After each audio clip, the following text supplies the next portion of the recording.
یہ پہلا حصہ آپ سمجھ گئے. اب چونکہ آگے میں درس شروع کروں گا غنیت الطالبین کا، جو حضور سیدنا غوث العظم رضی اللہ تعالیٰ عنہ کی کتاب ہے. بسم اللہ بسم اللہ الرحمن الرحیم. اس کے لیے ایک مثال آپ کو سمجھا دوں. دیکھیے ہر شے کا اللہ رب العزت نے ایک ظاہر بنایا ہے اور ایک باطن.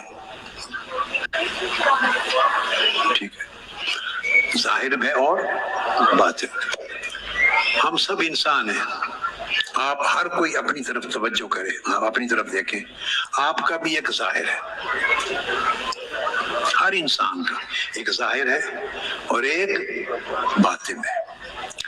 اب جو خاص بات میں کہنے لگا ہوں وہ یہ کہ ہر ظاہر کے بھی دو درجے ہیں اور باطن کے بھی دو درجے.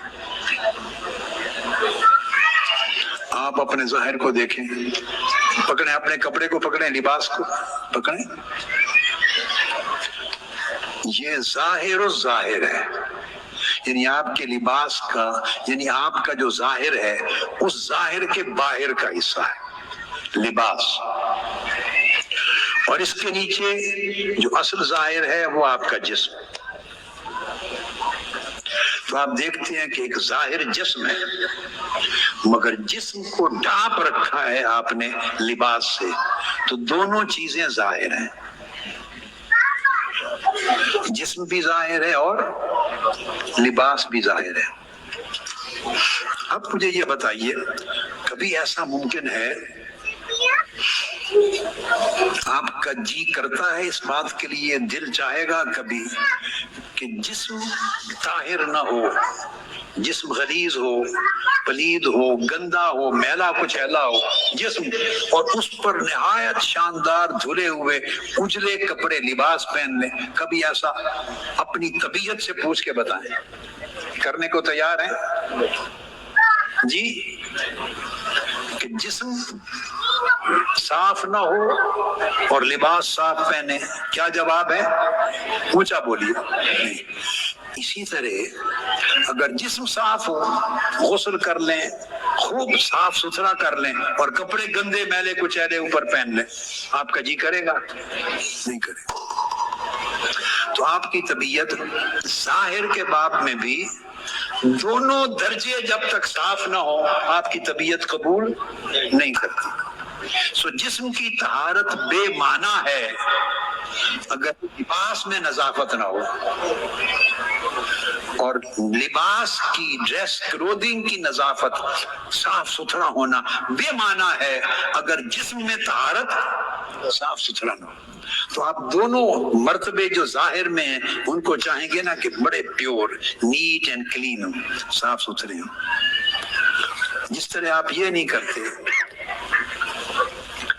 نہ جسم گندا رکھ کر صاف لباس پہنتے ہیں اور نہ لباس گندا صاف جسم پر پہنتے ہیں. یہی پوزیشن اب باطن کی ہے. تو ابتدا کہاں سے ہوتی ہے؟ کسی شخص کا آپ نے اندازہ کرنا ہو ظاہری طور پر تو پہلے جسم نظر آتا ہے یا لباس؟ جسم تو ڈھانپا ہوا ہے، جسم تو ڈھانپا ہوا ہے. تو میں جو کہہ رہا ہوں بات، بگننگ کہاں سے ہوتی ہے؟ بگننگ ظاہر میں بھی اس شے سے ہوتی ہے جو باہر ہے. ظاہر میں بھی بگننگ، شروعات اس جگہ سے ہوتی ہے جو باہر ہے، جو اندر کی طرف اس میں چھپا ہوا ہے اور ہے ظاہر، اس سے بگننگ نہیں، وہ نیکسٹ سٹیپ ہے. آپ جب امیج قائم کرتے ہیں، رائے قائم کرتے ہیں، تو آپ لباس کو دیکھ کر رائے قائم کرتے ہیں. ابتدا یہاں سے، اس لیے آپ نکلتے ہیں من سنور کے نکلتے ہیں، سج دج کے لباس پہن کے نکلتے ہیں. اور لباس کے بھی جیسی مجلس میں جانا ہو اس کے مطابق ایک پروٹوکولز ہیں، ڈیکورم ہے، پروٹوکولز ہیں. اسی طرح باطن کے بھی دو درجے ہیں. باہر لباس تھا اور ظاہر کے باب میں اندر جسم تھا. اب آپ ان دونوں کو چھوڑ دیں، باطن کی طرف چل پڑیں، تو انسان کی زندگی کا جو باطن ہے اس میں جو اخلاق ہے، بولیے کیا؟ جو اخلاق ہے وہ اصل باطن ہے۔ جیسے جسم تھا، جیسے یعنی جسمانی زندگی کا ظاہر جسم تھا، باطنی زندگی کا باطن ہے وہ اصل اخلاق ہے۔ جیسے جسم لباس کے ساتھ ڈھپا ہوا ہے، اس طرح اخلاق بھی ایک اور طے کے ساتھ ڈھپا ہوا ہے، اس کو کہتے ہیں آداب و عادات، ہیبٹس، مینرز۔ تو اندر ہے مورلز روحانی زندگی کا ایک وجود ہے، اخلاقیات، یہ اصل روحانی زندگی میں باطن ہے۔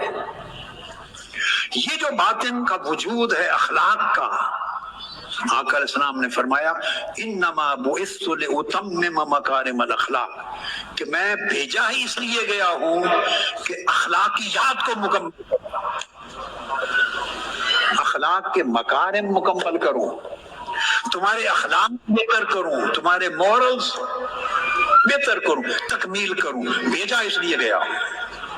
تو یہ روحانی زندگی کی اصل ہے اخلاق، اور اس اخلاق کے اوپر ایک لباس ہے، جیسے جسم کا لباس تھا وہ عادات۔ تو آپ کے اخلاق کا پتہ بعد میں چلتا ہے، جیسے جسم کا پتہ بعد میں چلتا ہے، پہلے نگاہ کس پہ پڑتی ہے؟ لباس پر۔ اسی طرح اخلاق کا پتہ بعد میں چلتا ہے، پہلی نگاہ عادات پر پڑتی ہے کہ عادت کیا ہے، آپ کرتے کیا ہے۔ وہ جو عادات نظر آتی ہیں ان عادات سے اخلاق چھلکتا ہے، اخلاق ریفلیکٹ ہوتا ہے۔ جو عادات اور آداب ہمارے مینرز اینڈ ہیبٹس، بولیے مینرز اینڈ ہیبٹس جو ہماری ہیں، ان کے اندر جھلک ہے، ریفلیکشن ہے ہماری اصل مورلز کی، ہماری موریلٹی کیا ہے۔ تو جیسے بگننگ لباس سے ہوئی، جسم تک بعد میں پہنچے، اسی طرح تصوف میں، روحانیت میں، ولایت میں، فقیری میں بگننگ عادات کو سنوارنے سے ہوتی ہے۔ آداب اور عادات کو سنوارنے سے سفر شروع ہوتا ہے، اس کے ذریعے اخلاق بہتر ہوتے چلے جاتے ہیں۔ تو یہ دونوں شکلوں میں اخلاق عادات میں ریفلیکٹ کرتا ہے، اور عادات اخلاق کو کنٹرول کرتی ہیں۔ یہ دو چیزیں دونوں طرف سے ہوتی۔ تو گویا تصوف کے صوفیاء کے طریق پہ جب آپ چلنا چاہیں گے تو آپ کی ابتدا راہ ولایت پہ آپ جانا چاہتے ہیں، فقیری کی راہ پہ جانا چاہتے ہیں، اللہ والوں میں شامل ہونا چاہتے ہیں، اللہ والوں کی زندگی اور سیرت اپنانا چاہتے ہیں، حضور غریب نواز خواجہ اجمیر کی راہ پہ چلنا چاہتے ہیں، حضور داتا گنج بخش علی حجویری کی راہ پہ چلنا چاہتے ہیں، حضور بابا فرید الدین گنج شکر کے طریق پر ان کی زندگی کا عکس پیدا کرنا چاہتے ہیں، حضور خواجہ نظام الدین اولیاء کا عکس پیدا کرنا چاہتے ہیں، حضور شاہ نقشبند کا عکس پیدا کرنا چاہتے ہیں، شہاب الدین سہرورد کا عکس پیدا کرنا چاہتے ہیں، حضرت ابو الحسن شاذلی کا عکس پیدا کرنا چاہتے ہیں، حضور سیدنا غوث العظم جیلانی کا عکس چاہتے ہیں آپ کے اندر پیدا ہو۔ یہ ایک سفر ہے، اس سفر کی ابتدا کہاں سے ہوگی؟ بولیے۔